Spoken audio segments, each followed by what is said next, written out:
اچھا رضا الحق صاحب، بھارت کے جو وزیر داخلہ ہیں امت شاہ، ان کا کہنا ہے کہ بھئی یہ جو ہم نے ختم کیے تھے 370 اور 35A، ٹھیک ہے ہم اس کو بحال کر دیں گے، لیکن اس سے پہلے ہم ڈیلیمیٹیشن کریں گے کشمیر کی. تو آپ کیا سمجھتے ہیں کہ یہ پورا ایک اسرائیل پلان ہے جو یہاں وہ نافذ کرنا چاہ رہے ہیں، اسرائیل کی طرح کا پلان ہے؟ اور دوسرا جی کہ اگر فرض کریں وہ یہ کرتے ہیں تو کشمیر میں اس کا کیا رد عمل آئے گا، اور کشمیر کے باہر اس کا کیا رد عمل آئے گا؟ جی ڈاکٹر صاحب، جو ان کے ہوم منسٹر کہہ سکتے ہیں، وزیر داخلہ کہہ سکتے ہیں، امت شاہ، 5 اگست 2019 جب انہوں نے یہ 370 اور 35A ختم کیا تھا، اس کے بعد فرسٹ ٹائم اکتوبر میں اس نے وزٹ کیا ہے مقبوضہ کشمیر کا. ہم ابھی مقبوضہ کشمیر ہی کہتے ہیں اس کو. اور وہاں پہ جا کے اس نے جو باتیں کی ہیں، وہ اس کا جو آپ نے کویسچن میں باتیں رکھی ہیں نا، اس کا ایک روڈ میپ اس نے خود ہی پیش کر دیا. اچھا، اس نے کہا کہ فرسٹ آف آل ہم یہاں پہ اب یہ یاد رکھنا چاہیے کہ یہ وہ والا مقبوضہ کشمیر نہیں ہے 35A اور 370 ختم ہونے کے بعد جو پہلے ہوا کرتا تھا. اب یہ یونین ٹیریٹریز میں ڈیوائیڈ کر دیا انہوں نے 3 حصوں میں، جموں، وادی، لداخ. اب اس نے کہا کہ ہم اس کو ایک تو پہلے ڈیلیمیٹیشن کروائیں گے، یعنی ہمارے بھی جو انتخابات ہوتے ہیں تو حلقوں کی حلقہ بندی کی جاتی ہے، تو وہ یہ ڈیلیمیٹیشن ہوتی ہے کہ یہ علاقہ اس کو یہ کہلائے گا اتنا ایریا جو ہے یہاں سے سٹارٹ ہو کے یہاں تک، اور دوسری طرف سے سٹارٹ ہو کے ایسٹ ویسٹ نارتھ ساؤتھ، پوری حلقہ بندی کر کے اس کو ہم نام دے دیں گے اور اپنی ریکارڈز کے اندر اس کو درج کر دیں گے کہ یہ جموں ہے، اتنا ہی حصہ بنا کر جتنا بھی وہ بنانا چاہیں گے، یہ وادی ہے اور یہ لداخ ہے. اب جب وہ ڈیلیمیٹیشن کریں گے اس کے بعد اس نے کہا کہ ہم یہاں پہ انتخابات کروا لیں گے، اور انتخابات جس طرح وہاں ہوتے رہے ہیں پہلے، زبردستی کے انتخابات ہیں نا، جب آپ کی 9 لاکھ یا 7 لاکھ فوج موجود ہے تو پھر انتخابات کس طرح کے ہونے ہیں؟ تو وہی پھر انتخابات کروائیں گے. لوگ وہاں ہندو پہلے ہی بہت سارے علاقے بات کر چکے ہوئے ہیں. اس انتخابات کے بعد اس نے یہ کہا کہ یہاں پہ گورنمنٹ بنے گی جس طرح پہلے گورنمنٹس بنا کرتی تھیں، وہ بھی ہمارے سامنے ہے، اپنی مرضی کا چیف منسٹر.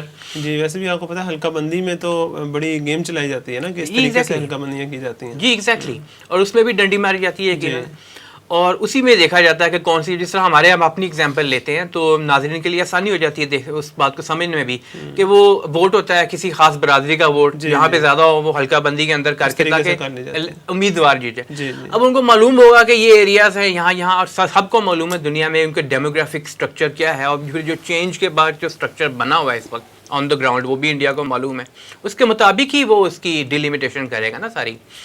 اور پھر جب وہ وہاں پہ نئی گورنمنٹ قائم کرے گا، اپنی مرضی کی گورنمنٹ ہی ہوگی اس کی، جو اپنی ہینڈ پکڈ پپٹ گورنمنٹ وہاں پہ ہوگی، تو اس کے بعد وہ کہتا ہے کہ میں 370 اور 35A کو بحال کر دوں گا، یعنی کہ ان کو پھر خصوصی اختیارات اور ان کو حقوق دے دوں گا. دیے جائیں گے، لیکن اس طرح سے نہیں دیے جائیں گے. یہ بڑی سمجھنے والی بات ہے.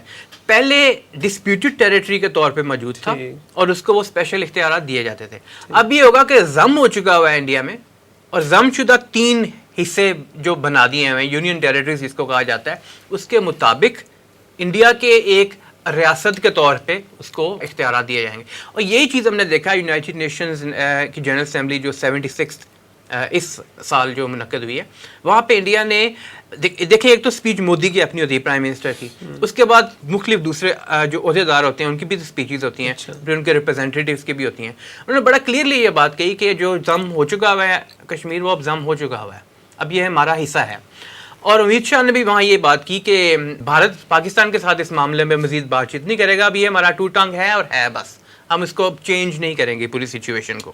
اب اس حوالے سے اگر ہم دیکھتے ہیں تو یونائٹڈ نیشنز میں بھی پاکستان نے جنرل اسمبلی کے اجلاس کے موقع پہ بھی ایک ڈوسیئر پیش کیا تھا. ڈوسیئر اپنی جگہ اہمیت تو رکھتا ہے، ریکارڈ میں چلا جاتا ہے، لیکن اس پہ کوئی ایکشن یہ کویسچنیبل بات ہے. میرا نہیں خیال اس کے اوپر کوئی ایکشن عالمی برادری جسے کہا جاتا ہے وہ لے گی، کیونکہ اس سب کا جگاؤ انڈیا کی طرف ہی ہوتا ہے.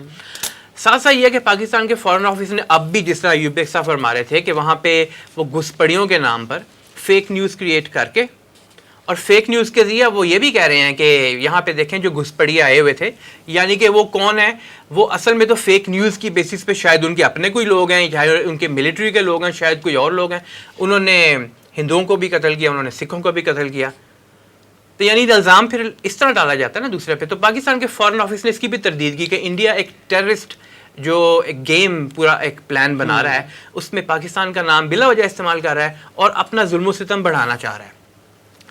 امت شاہ کے یہ سارے جو بیانات ہیں، ان کو سامنے رکھیں تو ہمیں فوری طور پہ اسرائیلی ماڈل یاد آ جاتا ہے. اس کی وجہ یہ ہے, ہم زیادہ ہسٹری ڈیٹیل میں نہیں جاتے, اسی ہفتے اسرائیل نے اناؤنس کیا ہے کہ جو 2000 انلیگل سیٹلمنٹس پہلے سے موجود ہیں یروشلم شہر میں, اس کے ساتھ 1300 مزید اور بنائی جائیں گی, ویسٹ بینک میں بھی اور ایسٹ یروشلم میں بھی, یعنی ہارٹ آف یروشلم. وہاں پہ دنیا جو مرضی کہتی رہے, انہوں نے وہ سیٹلمنٹس بنانی ہیں وہاں پہ, غیر قانونی جو دنیا سے یہودی آئے ہیں ان کو آباد کرنا. آباد نام بھی بڑا ویسے خوبصورت سا ہے نا, سیٹلمنٹس دیکھیں نام کیسا خوبصورت رکھا ہوا ہے.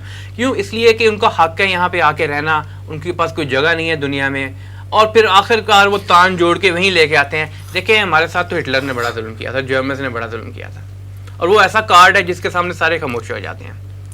ظلم و ستم تو اس وقت ہوا تھا, اب جو تم کر رہے ہو اس کا تو جواب دو, لیکن ان کے پاس ایک ہی کارڈ ہوتا ہے, وہ پلے کرتے ہیں ہمیشہ. اسی طرح انڈیا بھی ان کارڈز کو پلے کرتا رہتا ہے کہ دیکھیں ہماری دار اندازی کر رہا ہے پاکستان آگے. اسی طرح کے کارڈز ہوتے ہیں جو انٹرنیشنل لیول پہ پلے کیے جاتے ہیں.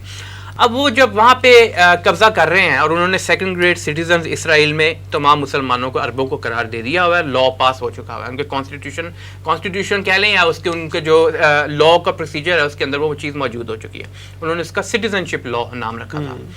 ساتھ وہ یہ جو غیر قانونی آباد کاری ہیں, یہ فلسطینیوں اور مسلمانوں جو وہاں پہ عرب موجود ہیں, انہی کے باغات اور انہی کی زمینوں کو وہاں سے ان کو نکال باہر کر کے, اور انہی کی جگہوں پہ وہ یہ ساری قائم کی جاتی ہیں. پہلے مسمار کرتے ہیں, اس کے بعد آکیپائی کرتے ہیں, اور پھر اس کے ساتھ ہی وہ بھی آ کے گھس جاتے ہیں. ایسا بھی ہوتا ہے, لیکن زیادہ تر یہ ہوتا ہے کہ وہ پہلے گراتے ہیں, مسمار کرتے ہیں, پھر اپنی نئی سیٹلمنٹ بناتے ہیں. انڈیا نے بھی یہی کام شروع کیا ہوا ہے, اور انڈیا جو ہے وہ کشمیر کے اندر جب ہم دیکھتے ہیں, مقبوضہ کشمیر میں پچھلے 2 سالوں میں بہت زیادہ انہوں نے آباد کاریاں کی ہیں ہندو پنڈتوں کی, اور جو انتہا پسند ہندو ہیں, یہ انٹرنیشنل رپورٹس کے اندر بات آ چکی ہوئی ہے. اب مطلب یہ کوئی ایسی خبر نہیں ہے جو کہ یہ سوشل میڈیا ایسے اٹھائی ہو. آپ ایمنیسٹی انٹرنیشنل کی رپورٹس دیکھیں 2019, 20, 21, ان کے اندر یہ چیز موجود ہے کہ وہاں پہ جو ڈیموگرافک چینج ہے یہ ایک خطرے کی بات ہے مسلمان آبادی کے لیے. جی رضا اللہ صاحب, اس میں یہ کہہ رہا ہوں کہ جب وہ اس طرح کریں گے, فرض کریں, تو اس کا کیا ریئیکشن آئے گا الٹیمیٹلی کشمیر میں اور پھر باقی دنیا میں؟ دیکھیے ڈاکٹر صاحب, جہاں تک کشمیر کا تعلق ہے, وہاں پہ 2 طرز کا ریئیکشن ہم نے ابھی تک دیکھا ہے کہ انڈیا جب ظلم و ستم کرتا ہے. کچھ عرصہ پہلے جب ابھی اتنا کھل کے انڈیا نے نیکڈ ایگریشن شروع نہیں کی تھی, یعنی کانگریس کی حکومت وغیرہ میں, اس وقت کشمیری پولیٹیکل لیڈرشپ کی کچھ سے ہوتی تھی, اور وہ کچھ معاملات کو بات کر کے کوشش کرتے تھے طے کرنے کی کہ اس کو پلیبسائٹ کی طرف لے جائیں ہم, یعنی کہ پولیٹیکلی وہ ریئیکٹ کرتے تھے. لیکن جب ایک پارٹی دیکھیں پارٹیز کون کون ہیں, پاکستان ہوتا ہے, انڈیا ہوتا ہے, اور کشمیری ہوتے ہیں, یہ 3 پارٹیز ہیں. انڈیا نے اپنی بیوقوفی سے لداخ میں چائنا کو بھی پارٹی بنا لیا ہوا ہے, لیکن کہنے کا مطلب یہ ہے کہ ان میں سے ایک بہت انتہا پسند ہے, ہندو ہے, وہ کسی کی بات ماننے کو تیار نہیں ہے. تو پولیٹیکل لیڈرشپ جو کشمیریوں کی ہے اس کے لیے بھی جگہ تنگ ہوتی جائے گی.